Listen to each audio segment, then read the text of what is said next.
day 2 of Days of Play. I'm excited for today. I hope you all are too. I'll probably be letting in a few more people as we go along, and then there's those of you watching it on the replay. So let's just dive in because it's 1 past the hour. So, just a real quick question about the drawing, right? One of the drawings. If a friend referred you and you didn't tell me about it on the registration page that you made, or whose social media page maybe you saw it on, that person will get an extra entry into the drawing. So share the love. If you haven't told me about who got you here yet, if it was someone besides me, then just email me or put their first and last name in the chat who told you about Days of Play. That would be great because then they'll get an extra entry into one of the drawings. So um, I'll go over those, what they are again tomorrow. There's some details in your emails as well about them. So, like yesterday, I hope you all got to watch the replay, or some of you were here live yesterday, and that's wonderful. The flow of the first 15 minutes, this is the time that we're recording, right? We're going to take a peek today at our first and most important resource for getting the energies of play into our lives. We're going to add our second tool to our personal play kit. Hopefully, you were able to access that as well through the emails. If not, there will be another email coming your way this afternoon or maybe later this morning to with a link to that. And then a few more microdoses of play along the way as we go today. And then at 1/4 past, you'll have the option to stay after to share our stories of play for about 15 more minutes if you want to. That's totally optional. We won't be recording that part. So for our first microdose of play today, we are going to yawn. And I know it's not something we usually think of as play, but we had a co-host at one of our creative play dates a couple of weeks ago. That's Rachel Earing of thegreatbigyawn.org. And it turns out that yawning in public is such a radical act. We discovered that we have just got to make a point to play with that energy. So let's go. Here we go. 3 big yawns. First yawn. Here we go. Number 1. It's okay to fake it if you can't really get one going. The second one, let's add your voice to it if you want to. And you're all on mute, so nobody else will hear you. You're under the radar for now. Here we go.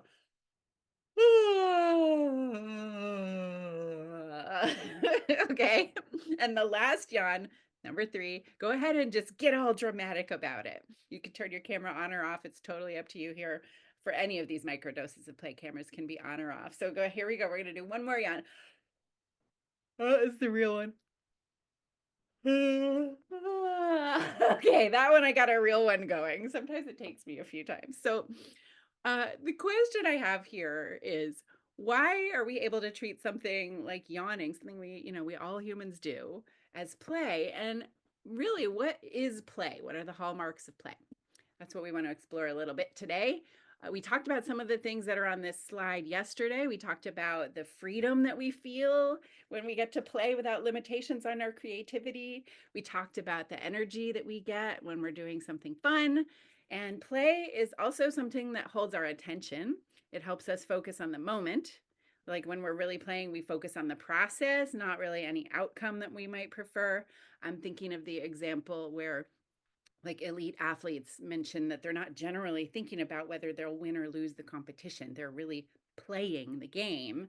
So I guess the sore losers like John McEnroe probably weren't actually playing tennis most of the time. And I'm pretending I know a lot about sports here, and I don't really. But anyway, for me, the biggest hallmark of play is the one at the bottom of the list.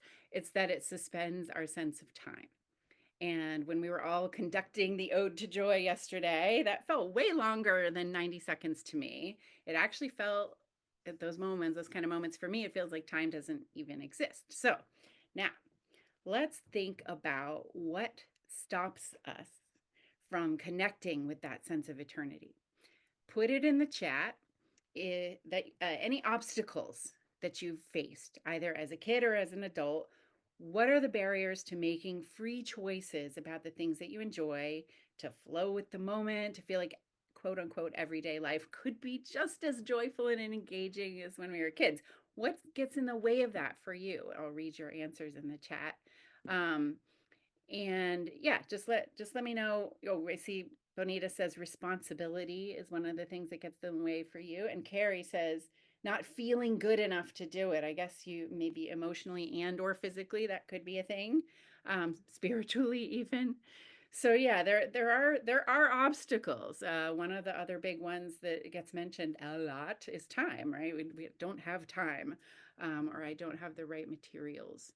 So, what I'm going to do right now is I want us to dig a little more deeply under these things. Like, what makes us decide we don't have time? Like, how do we decide on the priorities of our time or what responsibilities have?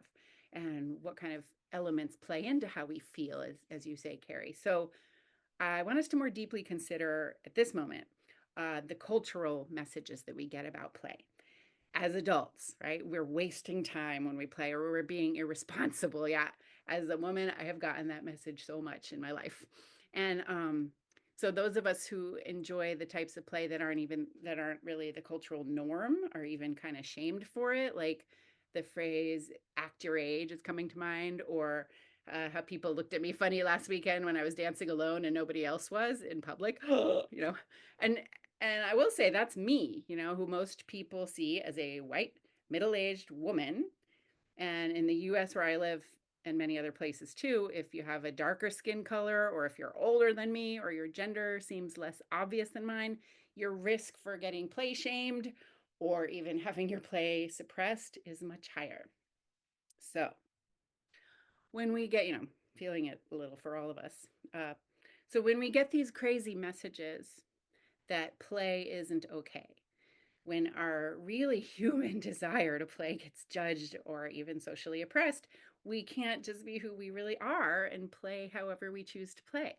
So to sort of, oh, Carrie, sorry, I didn't notice that you said you meant emotionally and physically too. Sometimes, thank you for mentioning that an obstacle to play is not feeling good emotionally and physically too. Sometimes, so to get ourselves, a little way of feeling a little better, we're going to do another microdose where we're going to brag.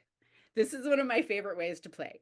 And for yourself, just finish this sentence. You can put it in the chat if you want to. But I am the best at playing. However inconsequential or far-fetched it seems, just say it. I am the best at, for me, it's playing with my hair, right? It could be like shredding carrots or finding the shapes in the clouds, whatever you just want to be the best at playing today. Okay. So that's our second microdose of play. And here we go. If we're not finding the resources of time or cultural support or support from the people around us, or the support for all the responsibilities that we have to nourish our playful spirits in the creative desert that we had a picture here, that was that picture of that yesterday, right? If we're not finding that, and if the opportunities for us to choose more enjoyable, I'm going to go back to that desert. Yeah. To choose more enjoyable activities feels limited. Uh, how can we get ourselves more of that, right? Where can we find some more resources in this desert? And the answer is that first, we get them from inside of us. Digging down deeper into our big old desert sandbox here, we're going to ask the question, what is my play nature? So now think back to the activities that you enjoyed most as a kid. What made you feel free? What did you become so absorbed in that you lost track of time? Those activities are going to be a clue to what can feel playful for you these days as an adult. Feel free to put your favorite one in the chat. Okay. And now go ahead and pick something in your current life that you really enjoy doing, that you get that sense of time being suspended, like you could do this thing you love forever, and put that in the chat too, if you want to. And don't worry, please don't worry about whether this thing that you love so much makes sense to anybody else, or whether you're good or talented at it, or whether it's worth anything. I promise it is worth everything. As long as you aren't hurting somebody else, or yourself, there's no wrong way to play. So, okay, let's see if there's anything in the chat here. Bike riding, Bonita says, when she was a kid. Now driving in your convertible. We talked about that yesterday. The toys getting more expensive. Dancing, more bike riding from Kim too, and writing from Carrie. Playing phone tag at work, says Kim. If it were an Olympic event, you'd be a gold medalist. Phone tag. Yes, I love it. I love it. What a great idea for play.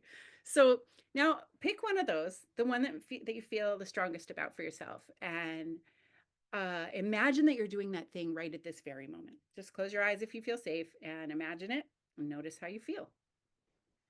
What do you feel in your body? And what emotions do you have? Sensations? Look a little bit at your breathing. Is it fast or slow?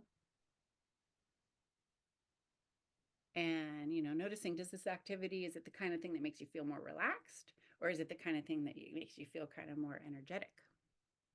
And any of the answers are great because play does all these things.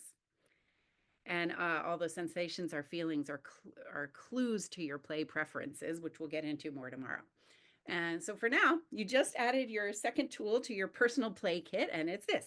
When resources outside you seem scarce, you always have something inside you. You always have the ability to remember your favorite state of play, to imagine you're doing it in the moment, and that will give your body and spirit a lot of the benefits as if you're actually doing it. Also, as you practice with the tool, once you have that feeling really clear and tangible, it gets a lot easier to go seek and find those experiences in places that you never even thought to look before. So if even with that tool, we still find ourselves stuck in the creative desert and we've already used up a bunch of energy digging down into the sand, before we get too depleted, it is time to go find ourselves an oasis, right? In other words, we're going to travel to a new place with more resources, juicy inspirations to quench our creative thirst, nourishing soil to plant a garden for our creative growth. But we often need help with getting there. So I'm going to give us this trusty camel, our very own camel. Tomorrow, I will tell you about that group opportunity that I'm going to offer later this month to give you all the support you need to really go places, to change your whole life through creativity and play. I'm really excited for it. It's like this big old camel. It's going to store loads of creative energy in its hump for you. And by the way, they don't store water, they store fat. So energy, right? All the energy that you need to help get you where you want to go. Abundance. So we'll take that ride tomorrow. And I'm going to turn off the screen share so that I can see you all a little bit. And let's see, for the rest of today, just go ahead and keep digging into your play kit. Use the new tool, keep deepening your awareness of what pure play feels like for you, and then ride that feeling throughout the rest of the week and for the rest of your life. Why not, right? So our last microdose is something I call weirdo wiggling.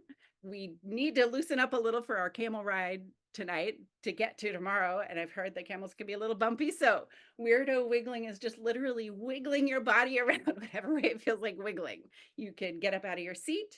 You could have your video on or off. It doesn't matter. Whatever helps you get your wiggle on the most and helps you ride this feeling of what play is for you. I'm going to turn on some music for us.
All right. Thanks so much for wiggling. It's a weird thing to do. I know.